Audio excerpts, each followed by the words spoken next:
Students, welcome back.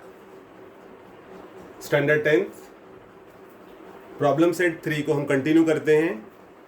और last video में आपने देखा कि क्वेश्चन नंबर 11 जो स्टार मार्क था वो मैंने आपको बताया, और मैंने आपको ये भी बताया कि इस तरह के प्रश्न एग्ज़ाम में जो स्टार मार्क दिए गए उनका मतलब है कि वो हॉट्स क्वेश्चन है।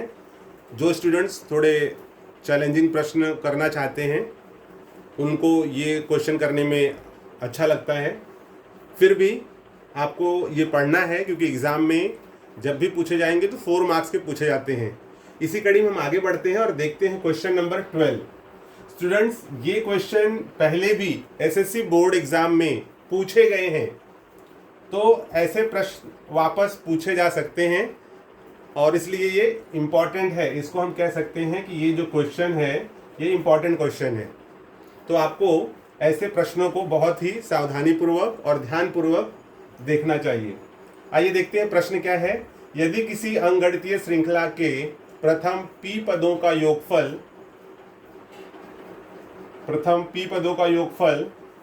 तथा प्रथम q पदों के योगफल के बराबर हो तो सिद्ध करो कि उसके प्रथम p प्लस q पदों का योगफल 0 होगा। तो विद्यार्थियों, यहाँ पर यह समझना जरूरी है कि प्रश्न क्या है और इसमें आपसे क्या पूछा गया है। देखिए, किसी अंकगणितीय श्रृंखला के, तो अंकगणितीय श्रृंखला आप जानते हो कि अगर आपको कोई भी, जैसे यहाँ पर 1 2 3 4 ऐसे कोई आपको अनुक्रमणिका दी गई है और आप देखो कि 2 पदों में कुछ समान अंतर है, जैसे 2 में से 1 गया 1, 3 में से 2 गया 1, 4 में से 3 गया 1, तो इस प्रकार का यहाँ कोई ना कोई नियम काम करता है। जैसे यहाँ पर 1 का अंतर यदि मैं पहले में 1 जोड़ दूँ तो दूसरा मिलेगा, दूसरे में 1 जोड़ दूँ तीसरा मिलेगा, तीसरे में 1 जोड़ दूँ चौथा पद मिलेगा, ऐसे 1 जोड़ दूँ पांचवा मिलेगा। तो जहाँ पर किसी विशिष्ट नियम का उपयोग हो करके एक अनुक्रमणिका प्राप्त होती है उसे हम कहते हैं अंकगणितीय श्रृंखला। तो आप ये जान चुके हो कि अंकगणितीय श्रृंखला क्या है। अब इसमें कहा गया है प्रथम p पदों का योगफल। तो योगफल शब्द जब भी आएगा आप जानते हो कि यहाँ पर हम SN फॉर्मूला यूज करते हैं। तो p पदों का योगफल, अगर n पदों का योगफल होगा तो वहां पे हम SN लिखते हैं, लेकिन p पदों का योगफल है तो n की जगह पर हम क्या लिखेंगे, SP। ये जो है p पदों का जो योगफल है वो q पदों के योगफल के बराबर है। जैसे SP हुआ था वैसे ही SQ हो जाएगा क्योंकि q पदों का योगफल है। और फिर कहा गया है कि ये दोनों बराबर है, यानी SP और SQ ये दोनों पदों के जो योगफल है वो बराबर है। हमें सिद्ध करना है, क्या सिद्ध करना है, उसके प्रथम p प्लस q पदों का योगफल। तो n पदों का योगफल SN होता है, p प्लस q इन पदों का जो योगफल आएगा वो क्या आना चाहिए, 0। मतलब हमें ये सिद्ध करना है कि s p plus q equals to 0। आइए देखते हैं कि हमें s p plus q equals to 0 कैसे प्राप्त होगा।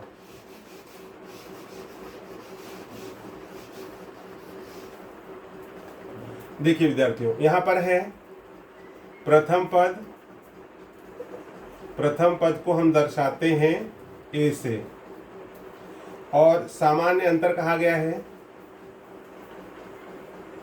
सामान्य अंतर इसको दर्शाते हैं हम d से, ये आपको मालूम है। अब यहाँ पर है प्रथम p पदों का योगफल अर्थात SP इक्वल्स टू प्रथम q पदों के योगफल के बराबर है। इसको हम लिखेंगे दत्त। ये दत्त में दिया हुआ है, इसको देते हैं नंबर 1। ठीक है, ये कैसे हो गया, SP इक्वल्स टू SQ।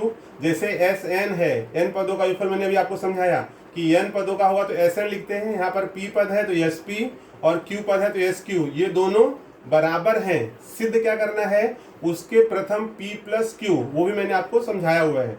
तो अब यहाँ पर हम पहले, हमें पता है कि SN का फॉर्मूला क्या है, SN equals to n/2 2a plus n-1d। ये फार्मूला हमें पता है, इसको हम लिख देते हैं सूत्र। इसकी जानकारी हमें है। इसी के आधार पर अब हम p पदों का निकालेंगे। SP, तो जहां पर n होगा वहां क्या रखेंगे, p। तो यहाँ पर हो जाएगा p/2, यहाँ पर 2a प्लस जहाँ n है वहाँ रखेंगे p-1d। इसको देते हैं सपोज नंबर 2, ठीक है। इसी प्रकार एस क्यू निकालते हैं। एस क्यू में जहाँ पी होगा वहाँ पे क्यू रख देंगे, Q upon 2, 2a plus Q minus 1d, ये हो गया हमारा 3। अब यहाँ पर चूंकि एस पी और एस क्यू इक्वल है तो यहाँ हो जाएगा p upon 2, 2a plus N की जगह पे हम रख देंगे p माइनस 1d। मतलब एस पी का मान क्या है, ये पूरा आ गया, तो p upon 2, 2a p minus 1d equals to S Q का मान q upon 2, 2a plus q minus 1d, और यहाँ लिख दीजिए आप कथन 1 से। कथन 1 से क्या दिया हुआ है, एस पी और एस क्यू इक्वल है, तो ये एस पी का मान हो गया और ये एस क्यू का मान हो गया। देयरफॉर अब देखिए यहाँ पर ये जो 2 है भाग हो रहा है, इस तरफ लेके आएंगे तो गुणा हो जाएगा, तो इसको यहीं पर रिमूव कर देते हैं। यहाँ बचेगा p 2a plus p minus 1d is equals to q 2a plus q minus 1d। ठीक है विद्यार्थियों, आई होप यहाँ तक आपको समझ में आया है। बहुत ही ध्यानपूर्वक देखते रहिए, एक भी स्टेप अगर आपका मिस होगा तो आपको सवाल समझ में नहीं आएंगे।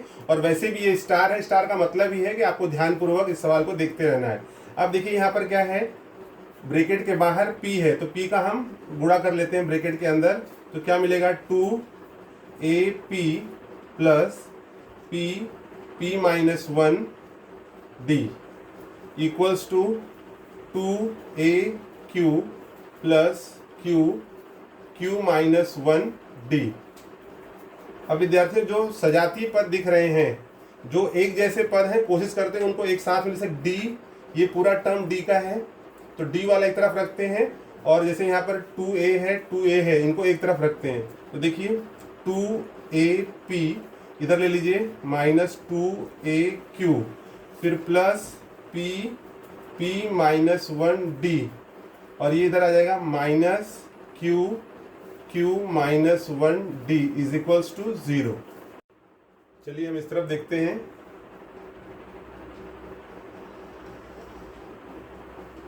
विद्यार्थियों आप देख रहे हैं कि 2ap 2aq और p minus 1d minus q minus 1d equals to 0, ये हमें इक्वेशन मिल गया है।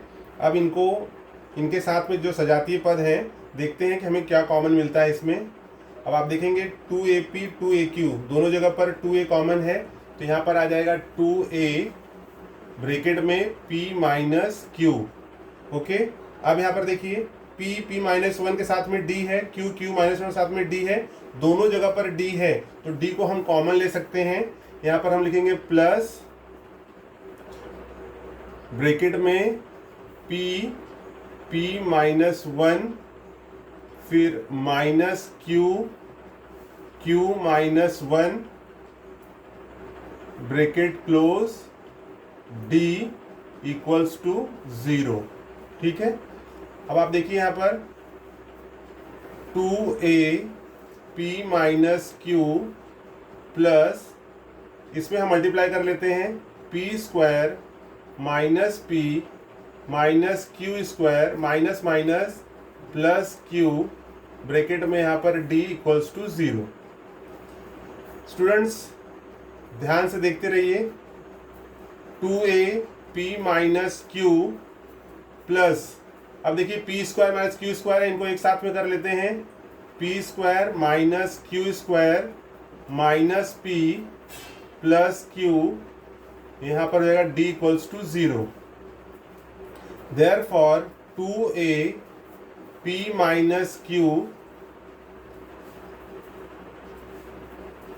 प्लस, यहाँ पर विद्यार्थियों हम सूत्र लगा लेंगे। कौन सा सूत्र, a square minus B square, तो ये होता है एक बार p माइनस q और ये हो जाएगा p प्लस q, और यहाँ माइनस p प्लस q है, तो माइनस अगर हम कॉमन लेते हैं तो यहाँ मिलेगा हमें p minus q bracket close d equals to 0। अब देखिए यहाँ भी p माइनस q है, ये दो पद हैं, एक पद ये है और एक पद ये है। इन दोनों पदों में क्या है, आप देखोगे दोनों पदों में p माइनस क्यू कॉमन है। So therefore 2a p minus Q as it is जैसा वैसे रख दो, प्लस दोनों में p माइनस क्यू कॉमन है तो p माइनस क्यू कॉमन ले लो। बचा क्या यहाँ पर बच गया p प्लस क्यू, और यहाँ पर कुछ नहीं बचा, मतलब माइनस एक ब्रैकेट में, यहाँ पर ब्रैकेट के बाहर d इक्वल्स टू 0। अब विद्यार्थियों आप यहाँ पर देखो, फिर से एक पद ये है और एक पद ये है, पूरा यहाँ से यहाँ तक ये दो पद हैं। इसमें क्या कॉमन है, फिर इसमें आपको कॉमन मिल रहा है p माइनस क्यू। अब यहाँ क्या बच गया 2a प्लस, यहाँ पर देखिए ये p माइनस क्यू कॉमन आ गया, 2a प्लस, और फिर ये बच गया p plus Q minus 1d equals to 0। इसको हम दे देते हैं विद्यार्थियों, देखो 2a plus p plus Q minus 1d, ये यहाँ पर गुणा हो रहा है, अगर इस तरफ आएगा तो क्या हो जाएगा 0 अपॉन p माइनस क्यू। मतलब इसको इस प्रकार समझते हैं 2a plus p plus Q minus 1d equals to, ये हो जाएगा 0 अपॉन p माइनस क्यू। तो 0 अपॉन p माइनस क्यू मतलब क्या हो जाएगा 0। Therefore 2a plus p plus Q minus 1d equals to 0। इसको देते हैं हम नंबर 1 2 3 हुआ है नंबर 4। अब हमें ज्ञात करना है p प्लस क्यू पदों का योगफल 0 होगा, हमें ये ज्ञात करना है। तो देखिए जैसे Sn का फॉर्मूला है वैसे s p plus Q equals to p plus Q upon 2, यहाँ मिलेगा आपको 2a plus p plus Q n minus 1 मतलब n की जगह पे हो जाए p plus Q minus 1d। Okay, अब आप देखिए p plus Q upon 2 into p 2a plus p plus Q minus 1d, इसका मान कितना है, तो यहाँ देखिए 4 में 2a plus p plus Q minus 1d का मान क्या है 0, तो यहाँ हम क्या रख देंगे 0, और यहाँ आप लिखोगे 4 से, तो ये पूरा मिल जाएगा आपको। अगर 0 में हम किसी अंक का गुणा करते हैं तो 0 जाता है, ये मिल गया 0 s p plus Q. Therefore पूछा गया है कि प्रथम p प्लस क्यू पदों का योगफल 0 होगा, इसलिए ये आपको जो ज्ञात करना था वो यहाँ पर प्राप्त होता है, यही हमें सिद्ध करना था। विद्यार्थियों आई होप आपको सवाल समझ में आए होंगे। वीडियो को आप लाइक करिए, शेयर करिए और बेल आइकन दबाना न भूलें, जिससे आपको नया नोटिफिकेशन मिले।